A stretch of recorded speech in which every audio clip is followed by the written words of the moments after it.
Thank you for joining us today. My name is Michael Bailey, and I'm with American First National Bank. I'm excited to share today's FDIC Money Smart program on buying a home with you today. So we'll start with Section 1, getting ready to own your own home. We will discuss how to get ready to buy a home and how to figure out what you can afford. Next slide. Starting off, this presentation represents the views of the speaker and not necessarily those of the agencies they represent. This presentation cannot be reproduced or distributed by a third party or a third party website without prior authorization. Reference to any specific organization does not constitute an endorsement, a recommendation, or favoring by the FDIC or the United States government. Next slide, please.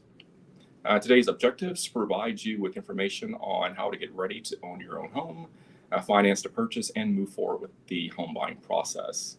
We'll learn about the steps in the home buying process, how to know if you're ready to buy a home, estimating how much you can afford, home financing options, key cost, how to get pre-approved or pre-qualified for a mortgage, and how to compare loan estimates. We're also going to discuss the role of professionals who can help you become a homeowner, the process of making an offer, negotiating with the seller, and closing the purchase. And lastly, we'll wrap up with where to get help if you're having trouble making mortgage payments. Next slide. Buying a home. And again, my name is Mike Bailey. I'm with American First National Bank. And I am here to, again, present on the FDIC Money Smart program on how to buy a home. Next slide, please.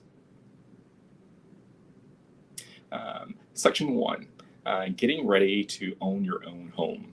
We will discuss how to get ready to buy a home and how to figure out what you can afford. Next slide, please. So our first key takeaway, buying a home is a process. Start by making sure you're ready to buy and figure out what you can afford. Next slide, please. So step 1, get ready. Decide if you're ready to buy a home. You can always reevaluate this decision later on in the process. Figure out how much you can afford. It will save you time and trouble down the road to have a good sense of what price range you want to focus on in your search for a home. Check your credit history. This is extremely important. Lenders use your credit history to determine whether they will lend you money so you can buy a home and how much the loan will cost you. To check your credit history, you can go to www.annualcreditreport.com and review your credit reports. That website is the only place where you can get a free credit report from the 3 nationwide credit reporting agencies that you're entitled to under the law every 12 months. Checking your credit does not affect your credit. Again, that website is www.annualcreditreport.com. Step 2, figuring out the financing. Learn about mortgages or other financing options. Shop around. Also, you can get pre-qualified or pre-approved, and we'll talk about the difference between those terms later. Next slide, please. So step 3, shop for your home. Put together your team. Identify and consult the professionals that can help you search for, finance, and purchase a home. Find a home that fits your budget that you can afford. Step 4, buy your home. Make an offer on the home you find that meets your needs and that you can afford. Negotiate with the seller. Consider getting a home inspection. And then finally, close. This completes the process of buying your home. It's when you become its owner. And step 5, maintain your home. So you've worked hard to get it, so protect your investment. While not discussed in this module, some maintenance helps you keep its home value and reduces the risk of costly repairs. Next slide, please. A big question to answer when you want to buy a home is, how much can I afford? When it comes to what is affordable for you, only you can make that decision. However, you can seek advice or guidelines to help you decide what may be affordable. We're going to talk about two different ways to estimate what may be affordable for you. So first is your spending and savings plan, figuring out what you have left for housing cost after you pay for everything else. And the next is related to your debt to income ratio, figuring out how much of your income would go to covering your monthly debt payments. This includes the monthly payment for a home loan. Next slide, please. A mortgage is a home loan. You can pay back the loan with monthly mortgage payments. Your monthly mortgage payments are probably going to be the biggest part of your housing cost. When you buy a home, your monthly mortgage payments generally has four parts, commonly referred to as PITI. Principal, the amount of money you borrow; interest, the interest on the principal; real estate taxes; and insurance, which is your homeowner's insurance. Next slide, please. The debt to income ratio is another tool you can use to estimate whether you can afford to borrow the money you need to buy a home. Your debt to income ratio is a calculation. The formula for the debt to income ratio is the total monthly debt payments divided by monthly gross income. So again, that is the total monthly debt payments divided by the monthly gross income. The debt to income ratio is often written as a percentage. It shows how much of your monthly gross income, your income before taxes or other deductions are taken out, goes toward covering your monthly debt payments.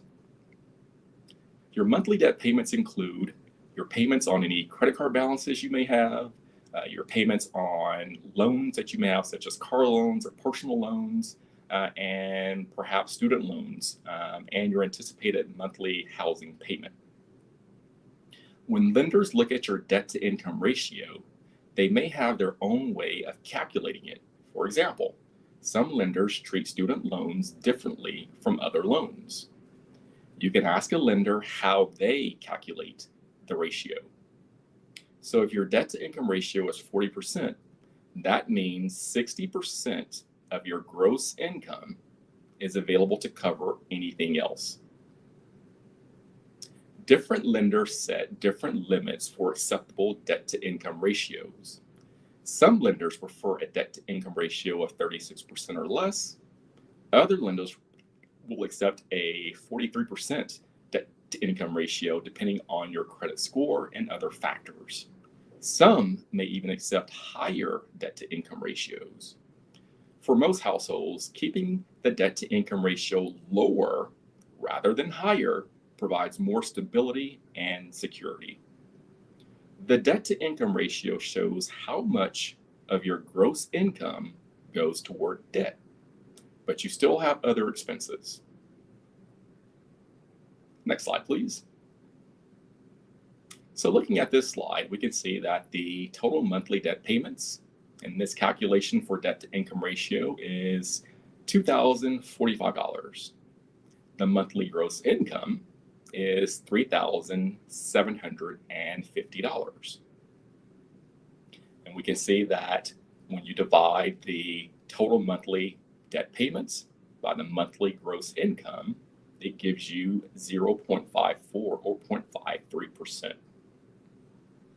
So what does the debt to income ratio tell you in this example? Well, we can see that more than half of the income is covering debt. The individual may want to look at lowering housing costs or ways to reduce or eliminate debt. Many lenders would not loan money to someone with a debt to income ratio this high. Different lenders and loan programs vary in how they use the debt to income ratio and other information to determine whether they offer you a loan and on what terms. And lenders may treat student loan payments and other debts differently when they calculate a debt to income ratio. So, in your opinion, do you think that this person can afford the house? Probably not. The debt to income ratio is likely too high based on the preferences of most lenders. So how could this person lower the debt to income ratio? So they could look at ways to reduce other debt. They could select a less expensive house. They could make a larger down payment, borrow less money, which would reduce the monthly mortgage payment. Additionally, they could seek a family member for help with the down payment. They could also look for resources that are out. So, for example, see if there are any federal, state, or community programs to help people with down payments or closing costs. And then lastly, they could increase their income, maybe ask for a raise or take on another job. Next slide, please. So, key takeaways from section 1. Remember, buying a home is a process. Start by making sure you're ready to buy and figure out what you can afford.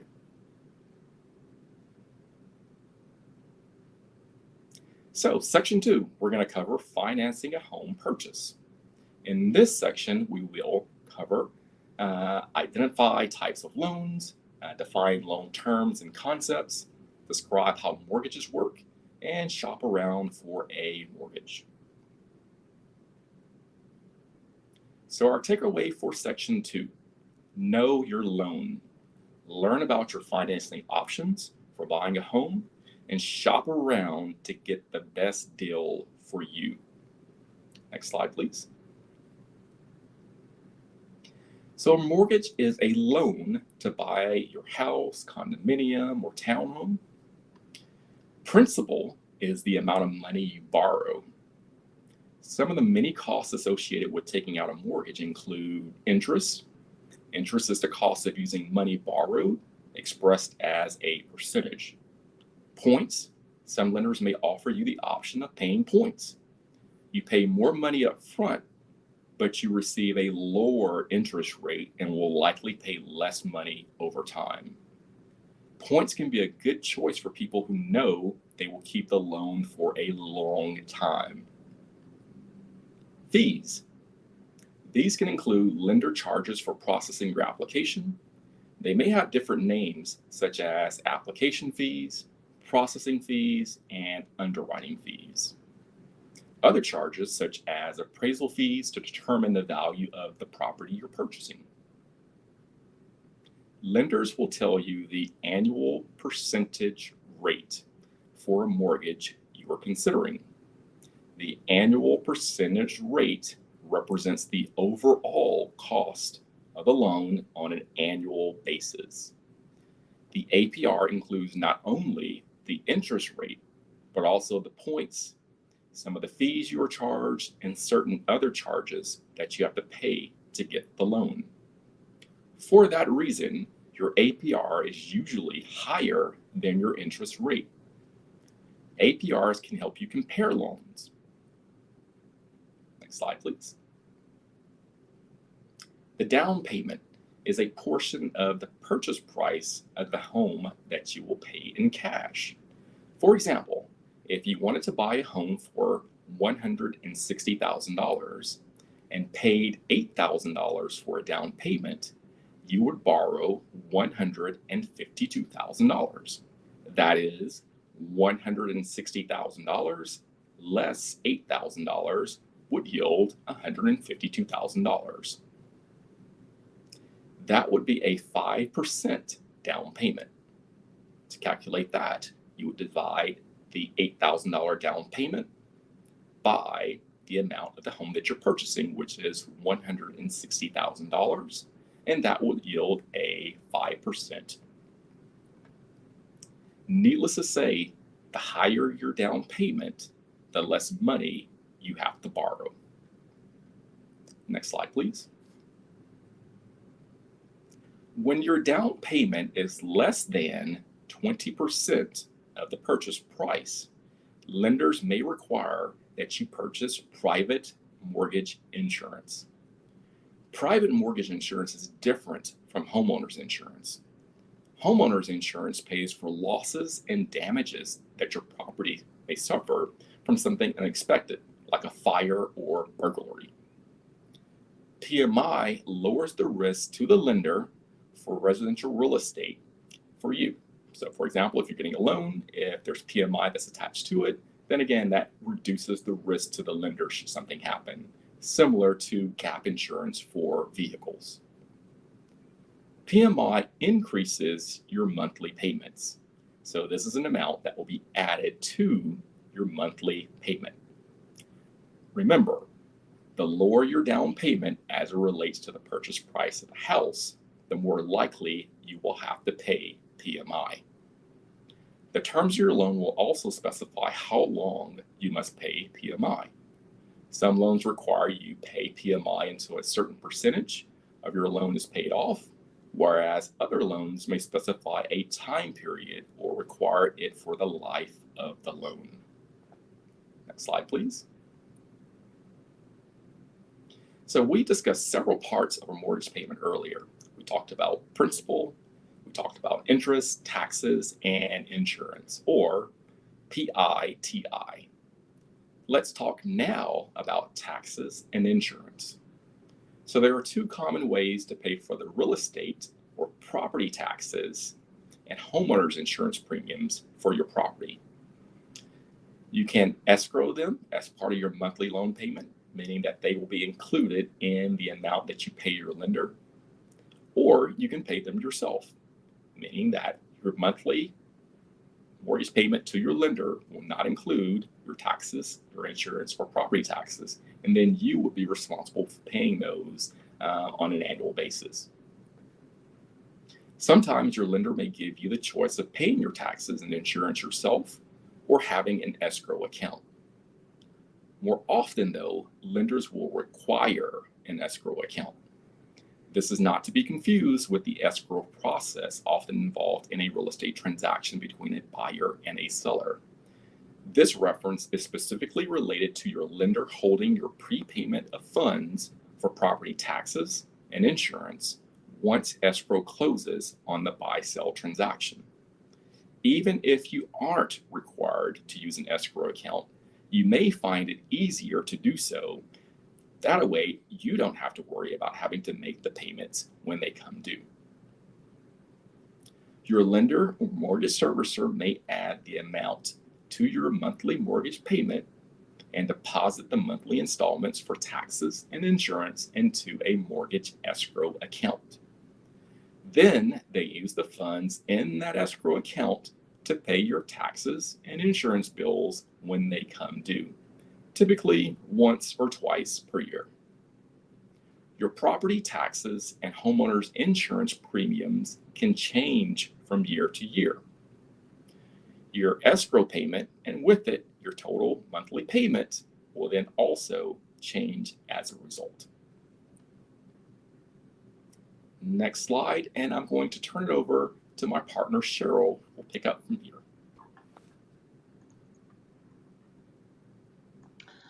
Well, all right. There are lots of information about mortgages. A fixed rate mortgage is one type of mortgage, and this is where the rate does not change throughout the life of the loan. You pay the same amount each month in principal and interest for the life of the loan. Even if interest rates rise out in the environment, in the industry, your payment doesn't change because your interest rate stays the same. It is fixed.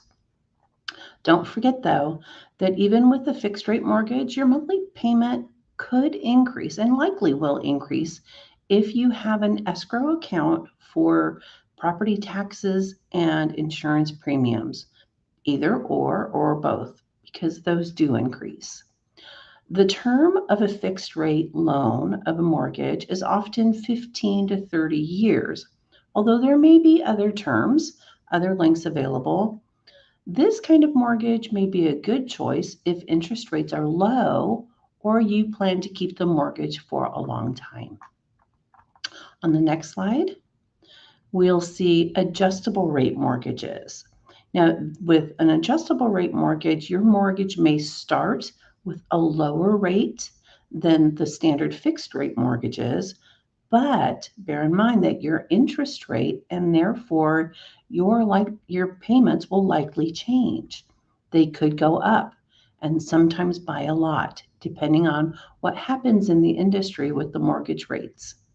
The rate adjusts on a predetermined date. For example, it could adjust every year or every 3 years or every 5 years or 7 years because it's tied to an index. And an index is a common standard rate of interest. And this is often when you're looking at adjustable rate mortgage, it's often expressed in numbers, such as a 3-1 ARM, adjustable rate mortgage, where the 3 stands for the number of years that the interest rate will stay the same. And then the 1 means that the interest rate could change every year after that first 3 years. So a 3-2 ARM means the interest rate stays the same for the first 3 years, and then it could change every 2 years. And an ARM may be a good choice if you plan on keeping that mortgage only for a short period of time. It may not be a good choice if you cannot afford to pay more in the event that the interest rates do go up. If you are considering an adjustable rate mortgage, be sure to carefully review. It's called the Consumer Handbook on Adjustable Rate Mortgages. And the lender, if you're talking about an adjustable rate mortgage, the lender must provide it to you. Okay, so there's some information on that. Now, conventional mortgages on the next slide, we'll see mortgages can also be classified as conventional, government guaranteed, or government insured. With conventional mortgages, there's no special requirements for borrowers, such as having served in the military or living in a rural community. Conventional mortgages are available to anyone, although they may be a little more difficult for some people to qualify for than some other types of mortgages, and we'll talk about those also. For a conventional mortgage, though, you generally need a good credit report. That's the first step. A credit history that's considered good by the lenders. And each lender will have their own standards of what they consider a good credit history. Now, bear in mind that the better your credit history, the better your rate of interest. So you'll want to do some homework on that far in advance of actually going out and pursuing a loan. Then, of course, your income. Your lender is going to want to know your income because you need to have the capacity to pay that mortgage payment. And then the debt to income ratio needs to be within the lender's acceptable limits. And again, each lender is going to have their own standards, so shop around. But the traditional rule of thumb is 36% debt to income. So you have to, again, do a little bit of homework, look at what your gross income is, as opposed to what your cost of living is, what all of your expenses are.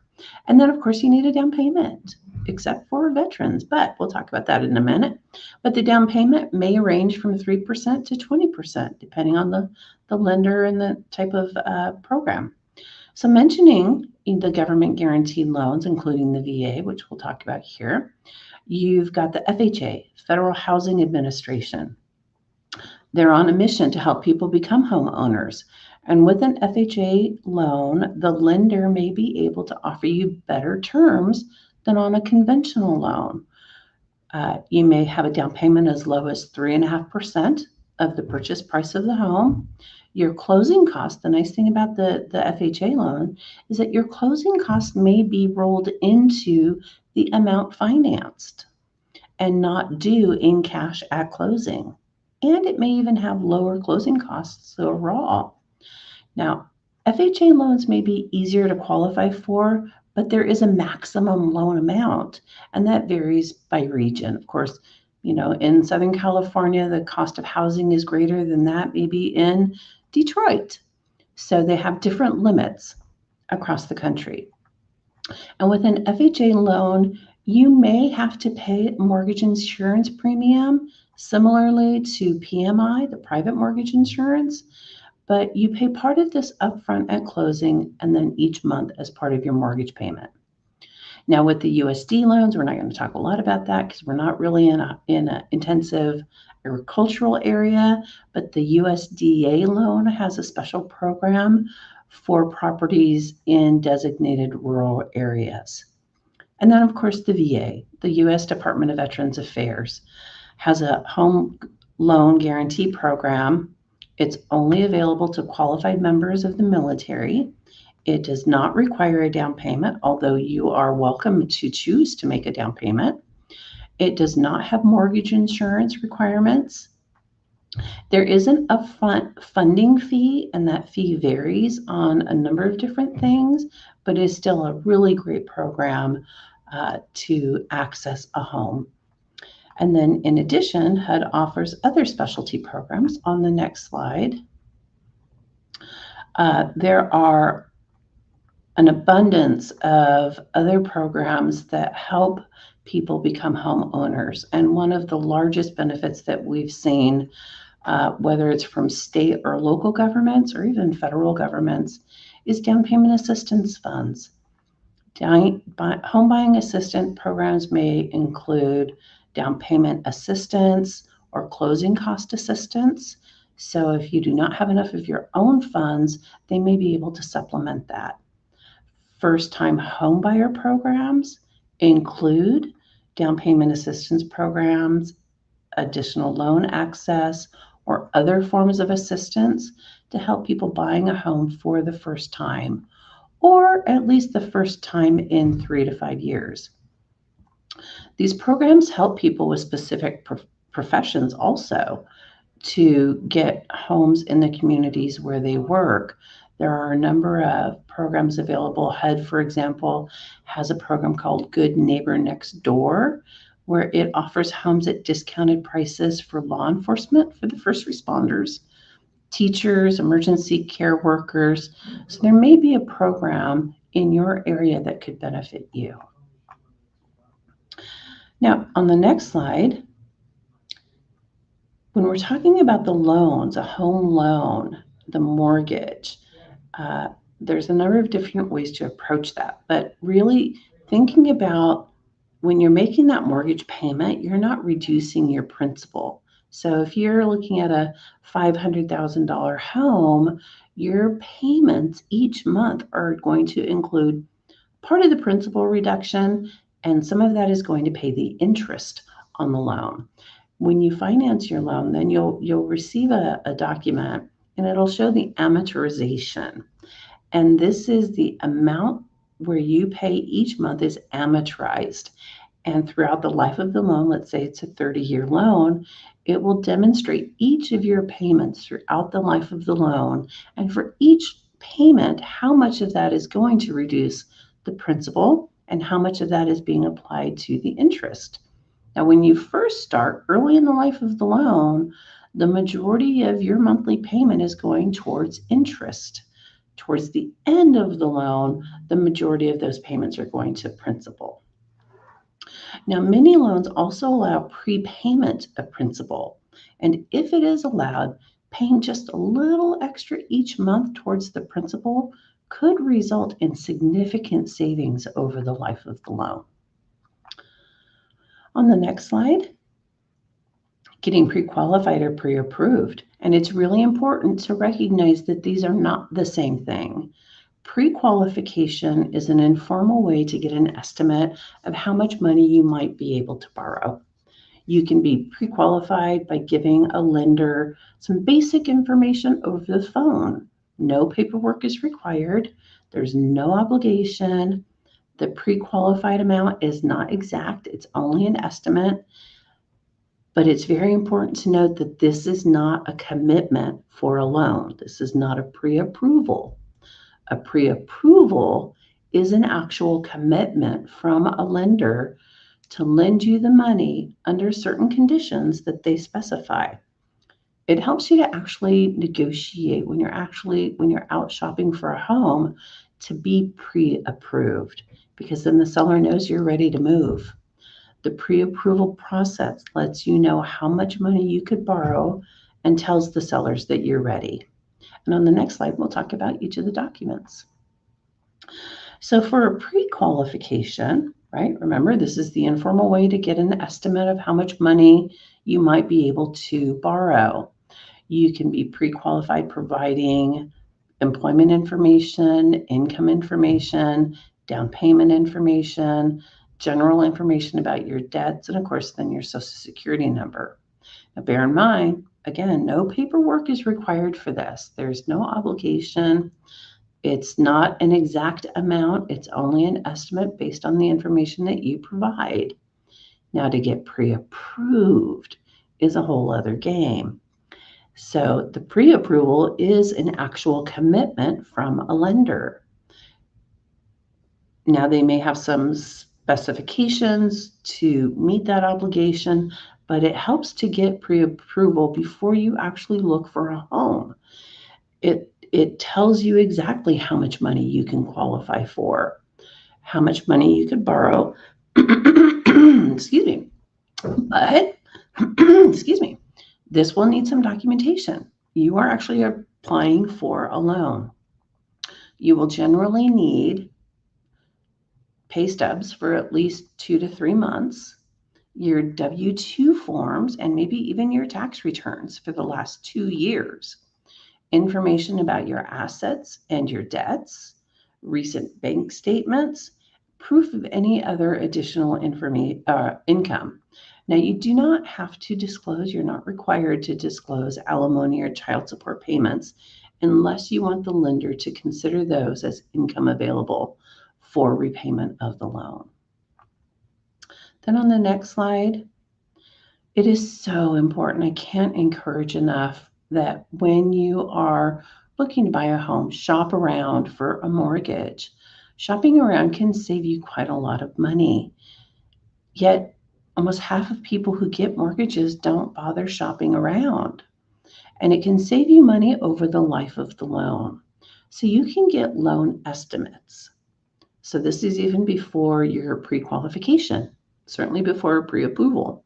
You can shop around and get loan estimates from several different lenders.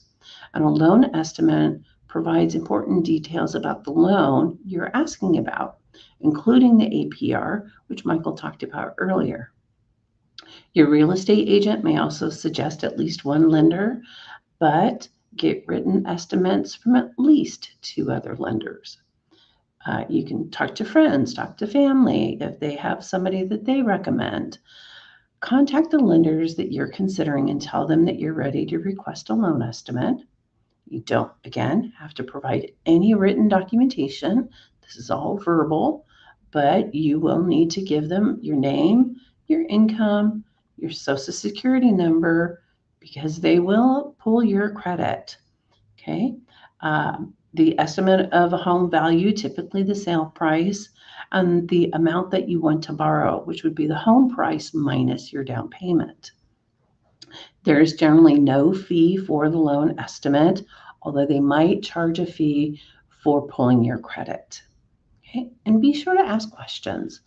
Be sure to ask questions and make sure that you understand the information that they're asking of you and that they provide you when they've given that estimate. And the next slide. So the key takeaway here for section 2 is know your loan. Learn about financing options for buying a home and shop around to get the best deal for you. Then on section 3, now we get to the fun part. We're going to talk about how to put together your team, because it really does take a team when you're talking about buying a home, and the major steps to buying a home and where to get help if you're struggling to make payments once you have the home. On the next slide, get help, get qualified help. Interview before you hire someone and ask for references. Understand what services you will receive and how much they will cost. So, putting together your team. You're going to start probably with a real estate agent, right? I might take that a step further, though. I might actually start with getting pre-qualified, because I'll start talking to a real estate agent just to get them on notice that I'm looking, but you really want to understand how much you can afford, how much how much you can borrow before you go out and you start looking at homes that maybe you can't really afford yet. But your real estate agent is going to be your most important partner in this, besides your lender, because they're the one who's going to help you find that perfect home for you that meets your needs and your wants. Now, there will be a whole other team involved in this, though, such as an appraiser, the lender, the inspector, the title company, the escrow company, and of course, insurance. Now, start with your housing counselor, though. So, I said I'd start with the lender, but really, starting with a housing counselor, even before talking to a lender or a real estate agent, provides you with the education and counseling on the home buying process, because it can be overwhelming. It can be very, very stressful. The U.S. Department of Housing and Urban Development, HUD, certifies housing counselors. So they have to go through this whole program of education before they're certified to provide advice on buying a home. They provide assistance at any stage of the home buying process, although contacting them early would be helpful, particularly in helping you learn about down payment assistance programs or other resources. Also, then you've got the appraiser. Now, the appraiser provides an estimate of the home's value, and this is generally used by a lender to determine that the value of the home supports the requested loan amount. For example, a lender will not provide a $600,000 loan on a home that's appraised at $400,000. Now, my guess is they would gladly provide a $400,000 loan on a home that's appraised at $600,000. So you can see how the appraisal comes into play. And of course, your lender, who qualifies you for the loan, and then the housing inspector. And we're going to talk about this in just a moment, but a housing inspector kind of, looks in the cracks in the corners and identifies potential key problems with the home before you buy it. And then title insurance researches the title of the property, the ownership, to make sure that the seller actually has the legal right to sell it. And then, of course, the insurance. Your insurance agent will determine whether the property can be covered by insurance and how much insurance you might need and how much it will cost.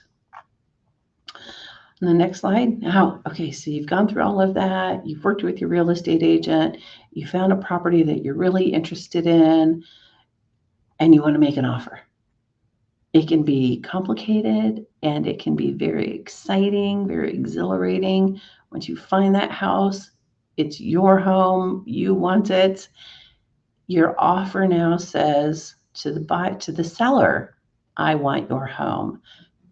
And your real estate agent will be the one to work with you to write that offer. On the next slide, the offer will include the address and the description of the property, the sale price, how much money you're actually willing to pay. Now, I don't know if you guys have been keeping up with the market at all, but oftentimes homes sell for more than the asking price. Now, there are definitely some situations in which the home sells for less. Maybe the home is listed at $649,000 and you offer them $630,000. They might take that. Or the home is $649,000 and you offer $655,000. That depends. So that's what your offer is going to say, how much you're willing to pay. And then your target date for closing. Are you looking like a really quick close? You want 2 weeks? Are you looking for standard 30 days or something a little longer than that, 60 days or 90 days? So your target date for closing and the amount of earnest money you are offering to pay. Now, this is the deposit, and you want to do that as low as possible because you may be at risk of losing your deposit if you cancel the offer. So this shows that you are making that offer in good faith, that you mean it. So on the next slide, there's a few more things that are in the offer. The offer includes a description of who pays for certain things, like who's going to pay for the title insurance, the termite inspection, the property surveys, and things like that. You may also include a walkthrough clause stating that you have the right to do a final walkthrough one more time before you sign on the dotted line and commit to buying that property. And this is generally after the seller has moved out, but right before closing. And then, of course, the date that your offer expires. If the seller wishes to accept your offer, they must do so before that date. And then contingencies. These are statements that must be true or the offer is void. This could include you getting financing or the results of the inspection. And then special requests. The offer could include special requests. For example, the buyer could request that all of the appliances be included in the home purchase. Other terms, there may be some other terms required by law in your state that you or your real estate agent think are important to include in your offer. There could be a number of things included in that. On the next slide then. So now you've made the offer. In response, the seller can accept your offer and negotiations end. Your offer plus the seller's acceptance now becomes a legally binding sales contract. Or the seller could reject your offer and make a counter offer back to you. You could walk away from that transaction. Again, there's no legally binding contract at that point, and you could accept or reject that counter offer, or you could make another counter offer in response, a counter offer to the counter offer. Now, alternatively, the seller could just reject your counter offer and not even counter you back. You could, again, walk away from the transaction. There is no legally binding contract. Or you could still make a counter offer. Even if they didn't counter offer you back, you could still present another offer to the seller. So as you can see, this can become complicated pretty quickly. It's a little stressful, which is why it's really important to have qualified professionals help you through the process. If the seller accepts your offer or you accept a counter offer, now you move forward with the financing and closing process. So to the next slide. The home inspection. It is one of the most important steps in protecting you and your investment. Consider including a requirement in your offer contingency that says it depends on the results of the home inspection. It's a type of contingency. It means that depending on the results of that inspection, you may or may not move forward with your offer. The home inspection will give you detailed information about the condition of the home. This is separate from the appraisal. The appraisal is kind of a big picture. The home inspector, they get down and dirty. This is one of the most important steps in protecting you, though, as the buyer, because significant issues with the property may not be apparent without this home inspection. The home inspector is qualified. They've gone through training. They take an in-depth, unbiased look at your potential new home. They evaluate the physical condition, the structure, the construction, mechanical systems, and they identify things that may need to be repaired or even replaced. They also help to identify the remaining useful life of systems, equipment, structures, and finishes. In some cases, you may even need secondary inspections. For example, if the property you wish to purchase has something unusual about it, maybe it's got something different about the heating or cooling system, you may need to have those items inspected by somebody who has qualifications for those unique purposes. If there are foundation issues, you may need to bring in a structural engineer. Now, in markets where homes are selling very quickly, which is what we're seeing in our marketplace in Southern California, Some buyers may decide to waive the home inspection.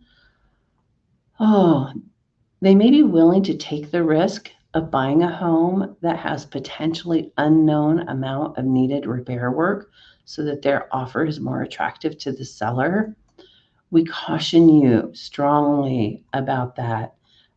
It is your decision whether to require the home inspection as a contingency. Either way, you should know your rights and what you're giving up if you choose not to do it, not to get one.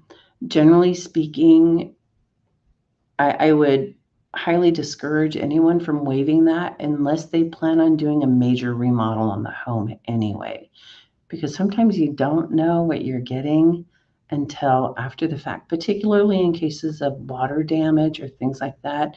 It may not be visible to our eyes, but the home inspectors are qualified and experienced in those types of situations. So just be careful. On the next slide here, then you'll see documents at closing. A lot of documentation, a loan estimate. You would have seen that on the front end already. The closing disclosure. This is the form that lists the terms of the loan, the final closing costs, and the details of who pays or receives what money at closing. And that must be at least 3 days before closing so that you can change your mind if you need to on that loan. Then your initial escrow statement. This is the list of the costs that the lender expects to pay from the escrow account, including your taxes and insurance, things like that. Then your promissory note. Now, a promissory note is the amount of money that you're borrowing and must pay back, the interest rate, the dates when you make those payments, the term or length of the loan, remember 15, 30 years, the amount of money that you will pay over the life of the loan, and how much the payments can change, and where to send those payments. Then there's other additional information, like if you wanted your mortgage payments automatically deducted from your bank account. And then the mortgage or security instrument. This is a document that explains your rights and responsibilities as a borrower. Then you will not receive the right to rescind once the loan closes. You don't have the right to cancel. But there may be some other documents. Nonetheless, that's enough because it's a lot. Now, closing the home. On the next slide, the very last step in the home buying process. At closing, the loan becomes final. Funds are distributed to the seller and the other professionals who receive payment at closing. And this is when you officially become the owner of the home. Congratulations. So the title to a property gives you the right to use and sell the property. The deed or deed of trust is the actual legal document that transfers that title to you, and you get the keys. Now, once you've got the keys and you've been making your mortgage payments and maybe your life situation changes, it certainly happens. COVID was I don't want to say a wonderful example, and that was a terrible example of that, but it was an example nonetheless. Things beyond your control. It is important to get help if you realize you will have trouble. Not that you did have trouble, but before you're late on those payments, please contact your mortgage lender. It could be a one-time issue. It could, be something, maybe a short-term issue, 1, 2, 3, 4 months, or it could be a longer-term issue. Regardless, talk to your mortgage company. Contact your lender.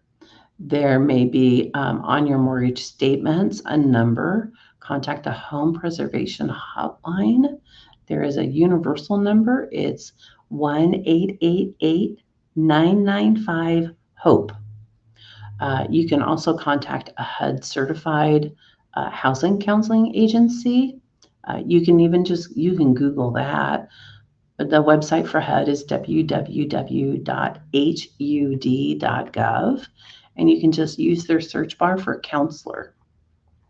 You can also contact the state of California, has a housing finance agency, Cal FHA, and they would be glad to provide resources and information for counseling for you also. I will admit, certainly since COVID, that lenders have been much more accommodating to making alternative payment arrangements in trying to keep people in their homes and not having to foreclose. So on the next slide, then, you'll see the key takeaway: get help with the home buying process. Oh, I'm sorry, on the next slide. Get help. Get qualified help. Interview before you hire help. Ask for references. Understand what services you will receive and how much they would cost. And congratulations. With this, I will turn it over to Lisa for the LA Saves portion.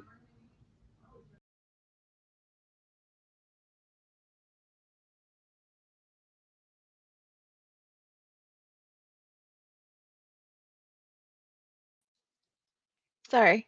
Hello, everyone. I'm here to talk about LA Saves. It's a campaign throughout Los Angeles County that helps you with your down payment and also for maintenance and other unexpected um, things that may come up during your maintaining your home. Next slide.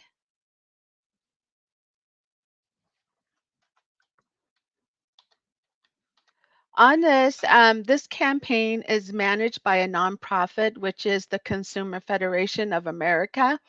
It seeks to motivate and encourage and support low to moderate income households. What LA Saves does, it's a way to save your money, reduce debts, and build wealth.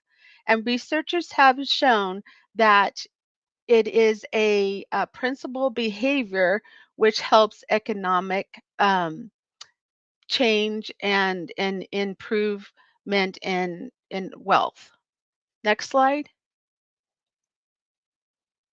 Why is it important to save? Well, it's good to save for emergency. It's good to save for opportunities that may come up. And then also, we were looking at how you will be able to come up with your down payment or any closing costs in maintaining your home. And this is a way that it is to help with savings. And it's a savings of accountability for yourself. So you just need to take the pledge. And so if you go on to the Los Angeles, the lasaves.org website, you can sign up. Next slide. So here's what it does. It's take a pledge, is put your name down, set goals. It's important to set goals because that way you'll have the opportunity either to reduce a debt or home ownership, take a vacation. These are goals that you can set. They can be small, but then they end up being something of a discipline for yourself. Then it's also conditioning or giving you the discipline of making a plan.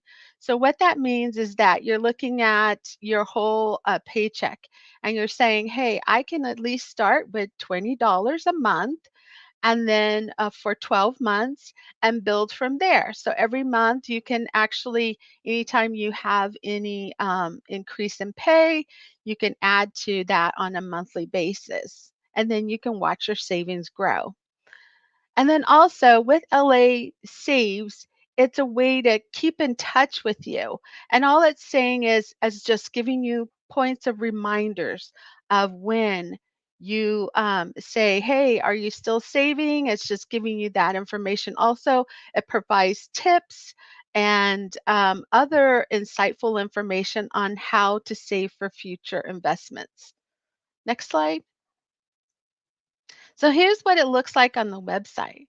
So what it does is that when you go on to lasaves.org, you'll put in the amount that you want to save. And this was an example of $160 for 12 months. It tells you what your full goal will be when you put money towards the plan is $1,920. And then you would submit it, and then you're in the system, and then they will send you out monthly information about how to save, and then also a reminder of just keeping savings. And it's just an accountability partner for you. Next slide. If you don't have a bank account, it is we would like to encourage you for a bank account. And there's reasons why is because the money that you put in a bank account is FDIC insured. It also offers safety and easy access to any funds that you would like to be able to draw or add into your account. And then also there are checking and savings account that are free from any fees, and it's also a peace of mind for yourself. And here's how you can open an account. You could go to FDIC insured bank. So FDIC.gov slash get banked. Next slide. And we also have with FDIC, they participate in uh, a program called Bank On. These are actually listed banks that you can find out about, and they offer minimum of maintenance fees of opening an account, and some of them will require a deposit, and some of them will not require a deposit, depending. Then also there are no overdraft fees on some. There are no insufficient funds, which means that if your bank account, say, go negative, they can send out a notice to you to get some funds in. Or there's also, you may qualify for a additional reserve account that will help with any non-sufficient funds coming in. They can withdraw from that and cover those accounts for you. Also, no fee ATM fees if you're getting, withdrawing your money. And then also, you can have your bills taken out on a monthly basis from your accounts. So this is called Bank On Los Angeles County, and down below is the matrix, but we can send that out if you're interested. Next page. This is also a fun like online game and resources of Money Smart, and you can get it at playmoneysmart.fdic.gov. It's a self-paced games resources of any availability of financial topics for you. Next slide. And this is a take action. What will you do? How would you take action to be able to have a down payment?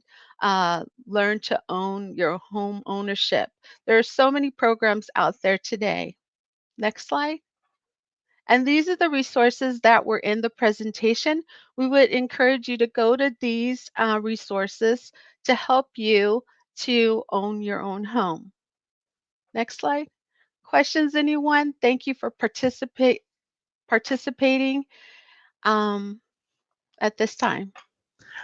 Wow, thank you guys for a great presentation. We're like 1 minute. I'm gonna just do one question. I see it's if someone wishes to buy a home, what might be the first step?